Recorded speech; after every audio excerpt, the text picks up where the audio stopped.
everybody. Welcome back to another episode of Hybrid Healing Hour. Today we're going to be discussing upper respiratory viral infections. So one of the things that we face in our practices every day almost is someone coming in and saying, I need an antibiotic because I'm sick, right? And we're hoping that this podcast will explain why it's not always a good idea to be on an antibiotic. Antibiotics have been great, and antibiotics have probably saved hundreds of thousands of people over the years, but now we're getting to the point where antibiotics are being overutilized, and we're running into an issue of antibiotic resistance. And antibiotic resistance is going to be something that we're going to be hearing a lot more about in the future. That's going to be a major problem, because when antibiotics stop working, it's not like we're developing new antibiotics all the time. We're limited to what we've developed and what's still out there. So we want to hope that the antibiotics we have now will last for as long as possible, and that the bugs don't get smart enough to form resistance to these antibiotics. Right. I mean, we don't want to go back to square one where we were hundreds of years ago before we even had antibiotics, and when people were dying at, much younger ages. And that's where we're heading with the resistance that's going on, even with things like TB. Yes. And so, today we're going to mention, as we said, upper respiratory viral infections, which viral infections could be a slew of things, but the most common familiar one we know is the common cold. And this is benign, believe it or not. The common cold, we get it, we get runny noses and whatnot. And so this is something that is self-limited syndrome, and it's actually caused by several different families of viruses. Right. So typically the symptoms that you get with a common cold are runny nose, sore throat, cough, low-grade fever, headaches, fatigue, things like that. And who hasn't had that? Right. And those are mild symptoms, right? And so the common cold, we would like to separate this because it's quite distinct entity, distinguishable from other things like influenza, which is a virus, bacterial pharyngitis, acute bronchitis or acute bacterial sinusitis, even allergic rhinitis and pertussis, which is actually on the rise these days. And depending on how strong your immune system is basically how long the symptoms will last. Typically, it's only a few days. And one of the things that I thought was ingenious was the Z-Pak, right? Z-Pak is probably the most well-known antibiotic for colds. And what did they do when they designed it? They designed it to be a 5-day course of antibiotics, which is roughly about how long it takes for the body to clear it by itself. So you're telling me if I take a Z-Pak, I'm going to clear it whether or not I take the antibiotic within that time frame? Most likely. And there are lots of people who say, well, antibiotics don't work on viruses, and that is true, but antibiotics do have some anti-inflammatory properties to them. And so it's the anti-inflammatory properties of the antibiotics that typically make people feel better shortly after they start the antibiotic. And then after 5 to 7 days, most people are completely cleared anyway. Right. And that's what I'm a big fan of. I even say 10 days. Like, just give yourself that time. But the problem is our society, right? Nobody has time anymore. If we have a big meeting we have in 2 days, I need to be able to talk. I can't miss that meeting, right? Give me an antibiotic now. I want to feel better. I want to have my voice. But, for your best interest, it's best to probably try not taking the antibiotic and build your immune system up. So we know that every time we get sick, we create this slight stress in our body. And good stress is called hjormesis, I believe. And so, that stress is what's going to help your body build resilience. And resilience is what we need to help us get stronger and stronger with each time we get sick. And so if you don't take something like an antibiotic to get rid of the good and the bad bacteria, and change your gut microbiome and all these things, then you can build more resilience and make your body stronger. And most people think of antibiotics as the quick fix, but that doesn't mean that that's all there is. There's plenty of other things that we have. So why don't we start first with prevention? How do you prevent yourself from getting sick? Well, there's always the first thing, we leave it up to our patients, and that's, getting your vaccinations, right? I mean, right now they have the Tdap for pertussis. There's the influenza vaccine. Some out there get the RSV vaccine for respiratory syncytial virus, and then some get the pneumococcal vaccine for pneumonia, and the COVID vaccine, of course, is also out there still. So that is stuff that you can talk to your provider to talk about your risks versus benefits of those vaccines. And we understand that vaccines have become controversial, yes, right? And everyone has their own feelings about vaccines, and this podcast is not about are vaccines good or are they bad. That's a individual decision that everyone needs to make. The flu vaccine has been around a long time, and it's been proven to be fairly safe. It's not something that was rushed to market very quickly. Exactly. And the flu vaccine is based on what we predict the flu is going to be for the coming year, and we usually look at what's going on in Asia, which is where a lot of times the flu starts, and you look and see what's going around there, what strains, and those are the strains they put into the vaccine here. And so, other than vaccines, we have things like hand washing.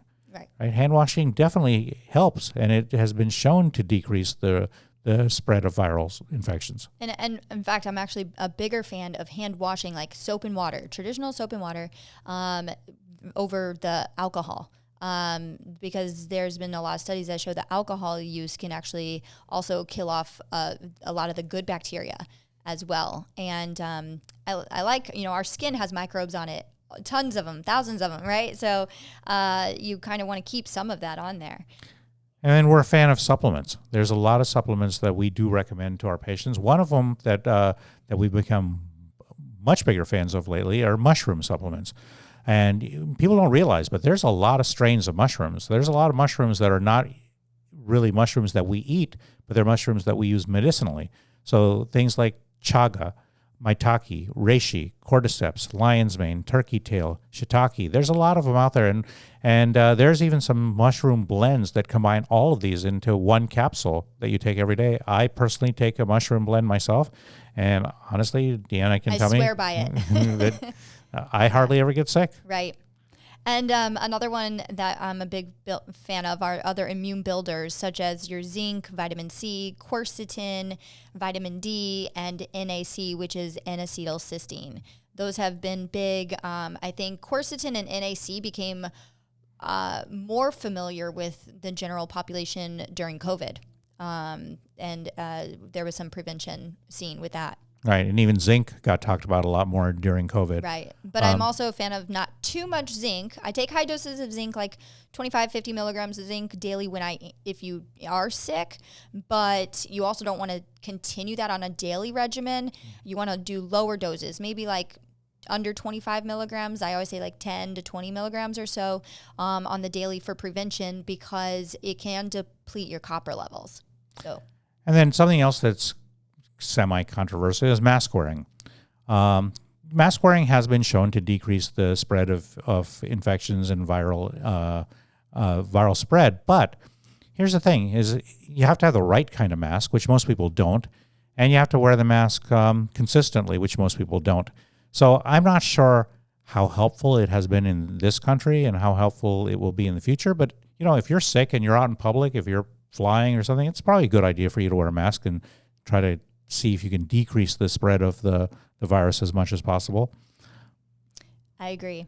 It's just, I see people walking around with it like hanging off their nose. I'm like, why? Why even bother? Or people driving in a car by themselves with a mask on. I'm not sure what that's doing. I'm not gonna lie, that kills me. So, or wearing it into the restaurant and then you have to take it down to eat. Okay. Interesting. So, probiotics, that's another one. Does everybody need a probiotic? Yeah, maybe not, right? This is also like somewhat controversial, I think. But we do know there's a lot of benefits to probiotics, and specifically even certain strains. We're not going to dive into all of that here today, but there's trillions of bacteria in our gut. And we know that there's the whole gut-brain axis, and we know 70 to 80% of our immune system lies within the gut. And once again, I'm going to reference back to our Leaky Gut podcast. If you haven't listened, go back and take a listen. It's really interesting. And so, you might read, Lactobacillus acidophilus is the best one for your immune system. Okay, well, guess what? There's also like many, many strains of that. So you want to get a broad spectrum probiotic, I believe. If you're going to take one, have probably at least 10 different strains, and you need probably like 20 billion different bacteria at least. I mean, there's ones that we carry in our office that are 50 billion at the time of expiration, I think it says. So it's really important. Not all probiotics are created equal. Right. So do your research or talk to your provider about it. Sometimes it's 12 billion at the time of production. Yes. So you never know. Right. So, but even more important than probiotics, going back to gut health, is to get your gut healthy, right? And there's nothing that that does more for your immune system than that. And that has a lot to do with your diet. It has a lot to do with your lifestyle. You need to eat fruits and vegetables, and when we say phytonutrients, and we say with the rainbow, the colors of the rainbow, exactly. Yes. With vegetables, you should be eating every color vegetable there is, and fermented foods too. Fermented foods have been shown to be very beneficial. Go for that sauerkraut. Exactly. And then when we talk about foods that help the gut, fiber is huge. We're big fans of fiber for everything, not just for immunity. Right. A majority of people do not get enough fiber in their diet, and it's important then you probably should supplement with fiber. And going back again to the gut-brain axis, right? So we know that stress resilience is a big thing, and sleep, right? So that's going to affect your neurotransmitters like your serotonin, dopamine, and norepinephrine, and those are actually like derived from the gut. So you need to work on keeping your cortisol level down, your stress in check, do some relaxation methods, and make sure you're getting sufficient sleep, and your body will be able to heal itself. Exercise. Exercise helps build muscle, which in turn, muscle is metabolically active, helps with many different functions in the body. Now, it's questionable about how much exercise you should be doing while you're sick. Right. But I don't recommend that people are completely sedentary while they're sick either. You should be moving. I agree. I think it's good to actually go sweat a little too, to sweat out the illness or sweat out the toxins, right? And so if there's something that you can do to do that while you are sick, that's great too. But we know that detoxing and sweating and exercising and keeping your heart healthy, all of that is good for prevention. But another thing that we're big fans of is fasting in general, right? And so per the book Fast Like a Girl by Dr. Mindy Pelz, I'm a huge fan of her. I'm a huge fan of that book. I highly recommend every female at least should go read it. But she suggests a 3-day water fast to reset your immune system. And so that would be a prevention. You could do a 3-day water fast once a year, you could do it twice a year, you could do every month if you wanted. But that is something that is really good to help your body reach the state of autophagy, get rid of all the zombie cells in your body, and just completely, it resets your gut, resets so many things in your body. And another one that we also like is the fasting mimicking diets, right? The most popular one in the country right now is probably Prolon, because they're starting to advertise more heavily.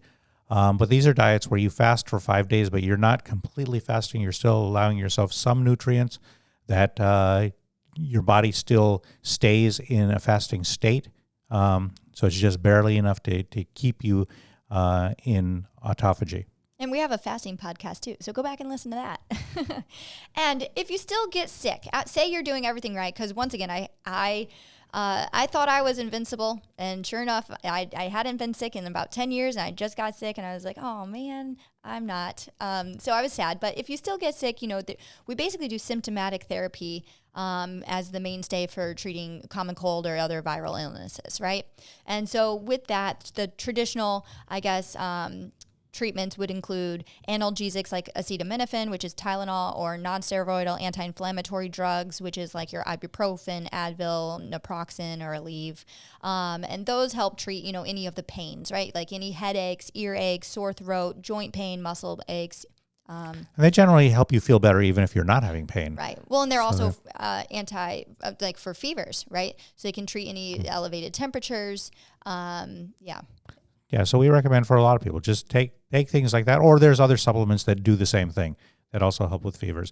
But there's antihistamines and decongestant combinations that can help with the sinus congestion and postnasal drip. But also we really like nasal irrigation and nasal rinses. Right, absolutely. That also helps. Yes. And that can help with treating like any runny nose, sore throat, postnasal drip. Exactly. And then there's also like a prescription intranasal ipratropium bromide, and that also is for runny nose or sneezing. And there's dextromethorphan, which is in many different forms over the counter. I mean, some people know Delsym or Robitussin with the DM. The DM stands for the dextromethorphan, even Mucinex DM. So that helps with coughing. And then there's expectorants like guaifenesin, which is typically under the brand name of Mucinex, which you just mentioned. And that helps thin out some of the mucus. People always mention to us the color of their mucus. Right. Okay, and let's clear that up a little bit. So yes, once upon a time we used to think the color of the mucus determined if it was bacterial or viral or things like that. No, it's the color of the mucus is basically white blood cells mixed in with the mucus. It can be any color, and it doesn't mean much of anything. The way I always like to describe it is similar to your morning urine. Your morning urine is almost always darker because it's more concentrated, right? Because unless you have a lot of urination overnight, it's gonna be darker yellow. And then as you drink more fluids and your body makes it less concentrated, your urine should become more clear throughout the day.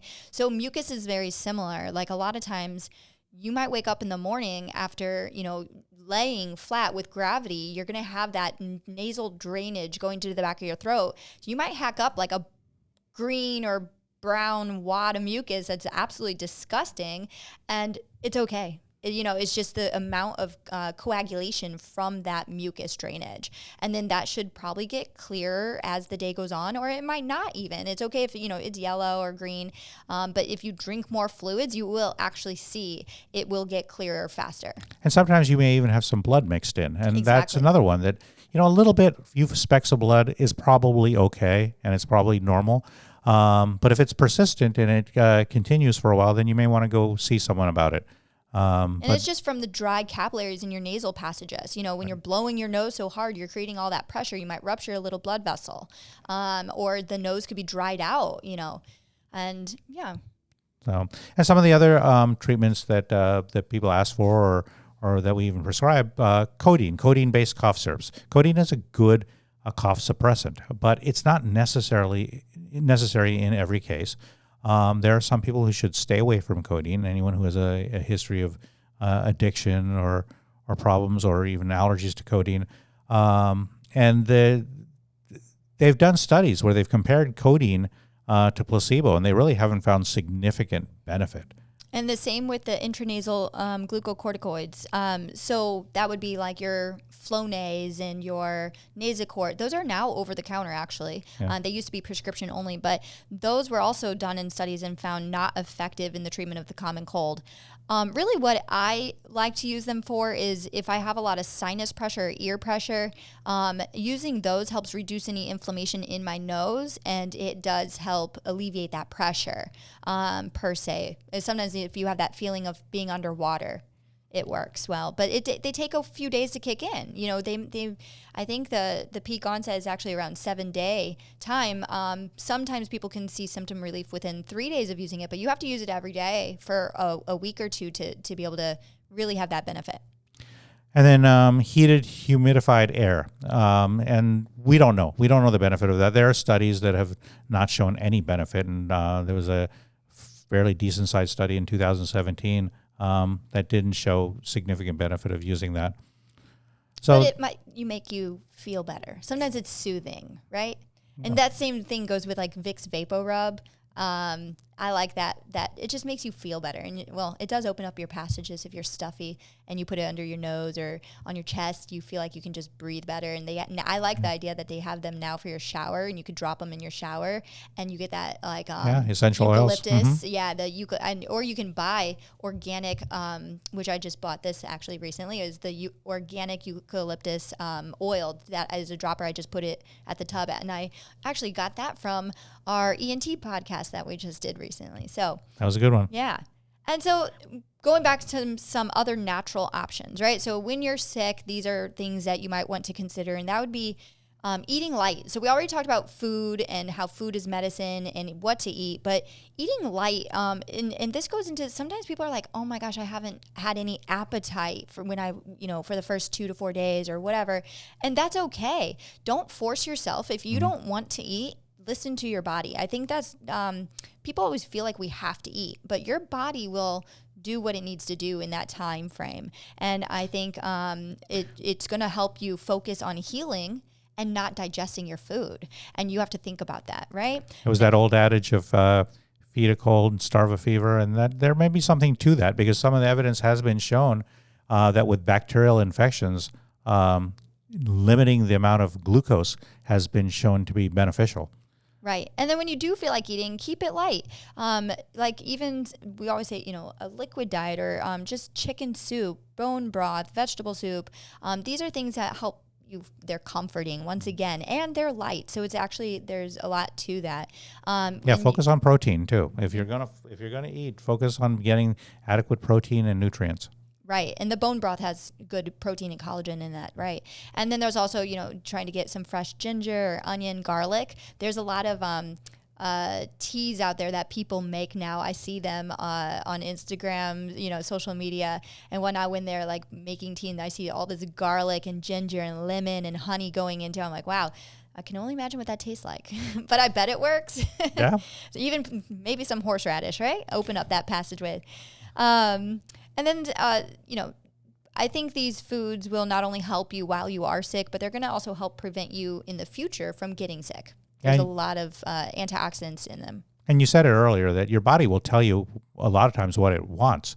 So if there's certain things that you're really craving that you don't normally crave, if they're not bad for you, then just go for it. Right. Oh, you actually brought up a point. I'm glad you said this. The worst thing you could do is eat sugar during your illness. A lot of times I remember, people are like, oh, but it feels good to eat ice cream. And I'm like, ugh, that is going to probably impede your healing. Like sugar rots every part of your body, whether you like to hear that or not. And so the last thing, that is not giving your body the right nutrients to fight off this illness. And I don't know if this is actually a true thing, but I always recommend to avoid dairy or like milk when you are sick, because that actually, it seems to create more mucus. It creates more of like a thickening mucus, and sugar does too. Actually, there's studies out there that do show people who have high sugar diets tend to get more sinusitis. And I found that very interesting. So the other thing that goes along with food is drink plenty of fluids, especially water. And that's something that when people are sick, they tend not to want to drink enough water. And it's important. It's important to thin out the mucus. It's important for all your tissues to be hydrated. There's many reasons. Exactly. Set an alarm on your phone. That way you can go to sleep. Then you wake up, drink some water, then go back to sleep. There's a lot of different herbs that are like flu-fighting herbs. So we're just going to kind of touch on a few of them here. But echinacea is one. This helps stimulate the body to produce and strengthen your white blood cells, which is your fighting mechanism in the body, right? So whenever you're sick, if we do blood work, a lot of times you might have an elevated white blood cell count. And this also is what makes a potent antiviral, especially when it's combined with something else called golden seal, and that's when there is mucus present. Another one is elderberry. I've never actually seen an elderberry, so I couldn't even tell you what they look like, but elderberry extract has been shown to decrease the viral replication in the body, and so typically that has been used for quite a long time to treat viral infections. I know there's, I go to some of the local markets, and they have a place that has like a local honey with the elderberry, or sometimes you can buy them separately. It's quite interesting, and it's delicious. Fresh ginger. So making a strong tea with fresh ginger would be an excellent choice for a natural remedy. This can help reduce chills, sore throat, body aches. And I know some people who just get ginger and they'll just eat ginger raw. Like, that's not my favorite, but a lot of people like it. Peppermint tea. Peppermint tea is especially helpful with digestive symptoms. Sometimes along with a viral infection, you also get GI upset. Absolutely. And it helps with nausea too. Yeah, I actually like that a lot, because very common, people don't realize, like, they might have like an upper respiratory viral syndrome, and then a week later they have massive GI issues, and this is very soothing. And sometimes you can even gargle with the peppermint tea for a sore throat, right? Yeah. Oregano oil, or it's also known as like oil of oregano. this was actually something I learned from some of our patients when I first started working in our practice, and I didn't realize that this was a thing. And some people make their own capsules. They'll buy like the oil of oregano drops, and then they'll put them in the capsule, but you can also just buy them as is. And they've completely turned me onto this. Anytime I start to feel sick, I will start oil of oregano, and I do not... I swear this helps prevent it. This can have very powerful antiviral, antibiotic, and immune stimulating effects. So it's not just for the flu or the common cold. There's even some people who just rub it on their feet, right? And they put some socks on. So there's no strong evidence for this. This is most of the stuff we're talking about now is going to be more anecdotal evidence, but at the same time, that kind of goes for all herbs, right? There's not very many studies because nobody's done herbs. Clinical trials. But at the same time, we have seen people feel better on these, and it's definitely not going to make anything worse. Right. So if you want to try it, go ahead. Yeah, like I did. I was like, let's give this a go, Yep. right? And then there's also like yarrow tincture or tea. So this can help with a break of fever specifically. So then now we get into homeopathy, homeopathic remedies that have been around for centuries. Again, no clinical trials, but we're going to list some of them and talk briefly about them. Most of them are names that we can't even pronounce. Yeah, I'm going to make you say most of these. Aconitum napellus. I don't know if I'm saying that right or not, but that has been shown to help with thinning out mucus and helping with scratchy throat and sinuses. Okay, I'm going to go for this one. It's Arsenicum album. And this is for those who feel exhausted, anxious, restless, or have chills, and for thirst for small sips of warm water.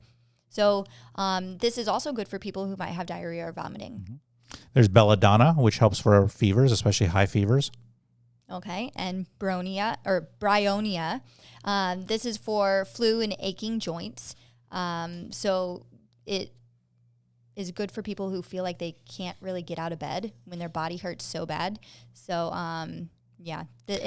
or if you have that dry, hard cough that's like deep in the chest that burns a little bit, and I would definitely give this a try.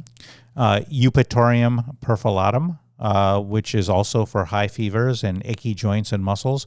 Okay, and there's Ferrum phosphoricum. This is actually good for those who have a fever but don't feel sick otherwise. Gelsemium, again, for chills, muscle aches, people who feel drowsy and fatigued. Mercurius solubilis. So this is for the person who is sensitive to hot and cold temperatures and exhibits profuse sweating. The tongue will also have a thick coat, possibly like if you have a thick coat and that, I call it the sick breath smell, like when you just have that bad smell or taste in your mouth when you're ill. Yeah. And then one that's self-explanatory, nux vomica, for... Let me guess. Vomiting. For nausea and vomiting Yes. and abdominal cramping. All right. And then the one that I think most people know of because they can see this one actually at your local drugstore like Walgreens, CVS, is the, okay, I never say it right though, the oscillococonium. I don't know. But I do see this. It's a white box. I already know what it looks like.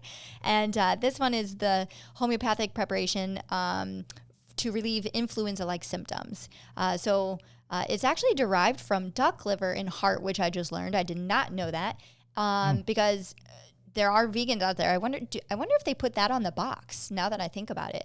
But once again, there's no compelling evidence that this is actually beneficial. And I remember when I was a pharmacy tech working at Walgreens for 15 years of my life, people would always bring this up. And, the pharmacist had to let them know, like, okay, well, yes, this is more homeopathic. There's no data that shows that this is beneficial. But I remember there would be once in a while, some patients would just swear by it. Yeah. So then we move on to essential oils. And there's plenty of essential oils out there. And we'll just run through them really quick. Eucalyptus, which a lot of people know. It opens up the lungs and the sinuses, helps cut through the mucus, and may also help with body aches. And lavender, which helps instill relaxation and improves rest and sleep, which is what we definitely need to help heal the body. And let me tell you, with lavender, we also use it for anxiety. For people with anxiety, we have them carry a little vial of lavender oil, and anytime they're anxious, just take a little smell. Or rub some on their hand and just keep breathing it in. So I know people who have those like essential oil necklaces, and they wear them around their neck, and it has that scent on it, and they can just smell that to help them relax every now and then. Yep. Peppermint, again, I mentioned it earlier, soothes fever and stomach upset. And tea tree oil. So this is kills germs and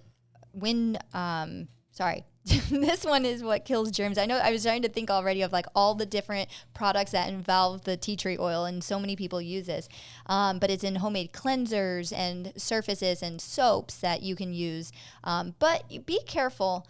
I've seen people use tea tree oil for like ear aches and things like that. And it can also be an irritant. So be just cautious with don't overusing it, Yeah, and we already mentioned oil of oregano, which the active ingredient they think is something called carvacrol. And there have been some studies where they've shown that it may be fairly effective against respiratory viruses. Perfect. So then another one that I think came out to be pretty common during COVID, and maybe it was before, but that's when I heard about it most, was the use of hydrogen peroxide. So I know people were using like hydrogen peroxide rinses, like they'll put that in a few drops of that with water, and they'll do like sinus rinses or gargle with it in their mouth. But once again, it should only be like a few drops, not pure hydrogen peroxide, because there are some downfalls to that as well. I mean, I've had a dental hygienist actually was saying that she was seeing receding gum lines from people just doing that and not mixing it like to the ratio it should be. Like everything else, you can overdo everything. So if you're going to do something, look at the box and look at the label and follow the instructions. Right. So then let's talk about some supplements. Of course, the most commonly used supplement for viruses and colds is vitamin C. Linus Pauling was the one who did most of the work on vitamin C. He was a big believer in vitamin C, and there's the Pauling Institute that promotes a lot of different supplements now, not just vitamin C. But vitamin C helps stimulate white blood cells, and it's typically recommended to take about 1,000 to 2,000 milligrams of vitamin C 3 to 4 times a day. And the problem with vitamin C is it can be acidic, so it can cause heartburn, reflux, but it can also cause urinary burning. I've seen that a few times in patients. So you got to be careful with that too. Absolutely. Irritability, yes, of the bladder lining. And vitamin D, that also became more prevalent for immune building, I think, during COVID as well, because there's been some studies out there that show having high levels of vitamin D can strengthen your immune system against colds, the flu, and respiratory infections. And so in our clinic, we like to have people optimize, and we check vitamin D levels routinely. And I personally like to keep my level around 85 because that's when I know I'm like in a good spot. But a lot of other places out there, when they do check, they're happy with your level being at like 30. But we did a vitamin D podcast. You could also go back and listen to that. I think we touch on a few different levels there. But if you have not had it checked, most people can take about 2,000 to 5,000 IUs safely on a daily basis. Yeah, and we like D3. Yes, D3, and we also like it with K2. Yes. N-acetylcysteine, which you talked about earlier, NAC. That supplement has been shown in one study in Italy to virtually eradicate flu symptoms in those who were tested to have the flu. It's a very powerful antioxidant. We're big fans of NAC. Yeah, I believe it's a precursor to glutathione, which is the master antioxidant. And so, yes, I have people who have been recurrently ill, right? They come in and whether they're traveling or not, and I'm like, okay, look, we've looked at your gut. We have you on gut health things. We need to stop prescribing antibiotics or steroids or whatever, and we need to put you on NAC. And I haven't seen them in a while, and I am so happy.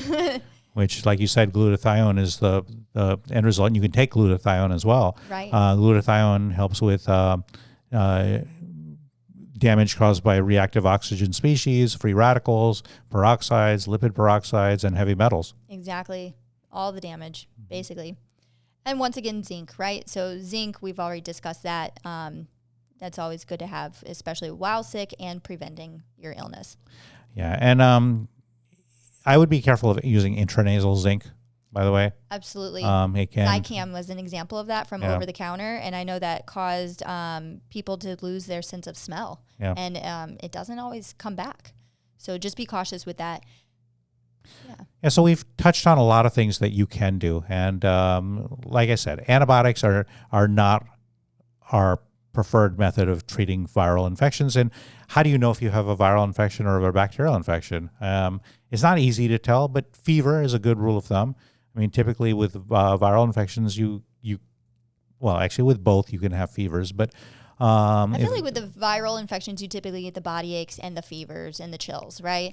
And then plus, the whole thing with the telemedicine nowadays, I prefer not telemedicine because I can tell when they come in. If I look in their nose and I can see if it's red and boggy, and I'm like, ooh, that's typically a bacterial infection, right? But if it looks normal, which majority of the time when people come in, they're like, hey, I've been sick for 5 days and it's not getting any better. And I look and their mucosa is pink, a light pink, and it's moist, and I'm not seeing any signs of like dehydration or bacterial illness, that's when we can say, look, you're probably on the mend, So it is important to see your provider and maybe not demand things based off your lifestyle.